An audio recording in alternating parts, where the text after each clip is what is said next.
এজন্য রব্বুল আলামিন বলেন, দুনিয়ার কোনো কিছু দিয়ে কলব প্রশান্ত হয় না।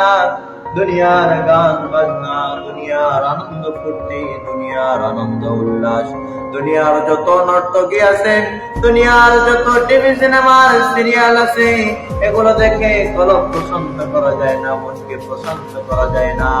কলব যদি প্রশান্ত করতে হয়, আপনাকে যদি কলব প্রশান্ত করতে হয়, একটা জিনিস দিয়ে আপনার কলব প্রশান্ত করতে পারবেন, সেটার নাম আল্লাহ রাব্বুল আলামিন বলে দিয়েছেন, আলা বিযিকরিল্লাহি তাতমাইন্নুল কুলুব।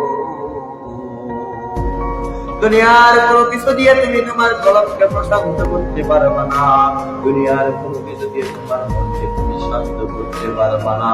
যদি তোমার মনকে শান্ত করতে চাও, আলা বিযিকরিল্লাহ, একটা জিনিস লাগবে, সেটা হইতেছে আমার রবের জিকির। এই জিকির দিয়ে তুমি যদি চাও, তাইলে তোমার মনকে, তোমার কলবকে প্রশান্ত করতে পারবা।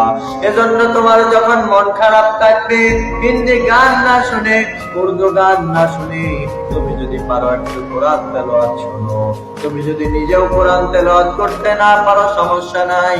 তুমি যদি পারো, তোমার ভিডিওর মধ্যে, তোমার মোবাইলের মধ্যে কোরআন তেলাওয়াত সার্চ করে তুমি শোনো, দেখবা তোমার মনটা ভালো হয়ে যাবে। আর যদি সেটাও না করতে পারো, তোমার যে জবান দিয়েছে, সেই জবান দিয়ে তুমি আল্লাহ পাকের জিকির করতে থাকো, দেখবে রব্বুল আলামিনের কথা মতো আলা বিযিকরিল্লাহ, রবের জিকির করলে তাতমাইন্নুল কুলুব, তোমার কলবটা অটোমেটিক্যালি প্রশান্ত হয়ে যাবে। সুবহানাল্লাহ।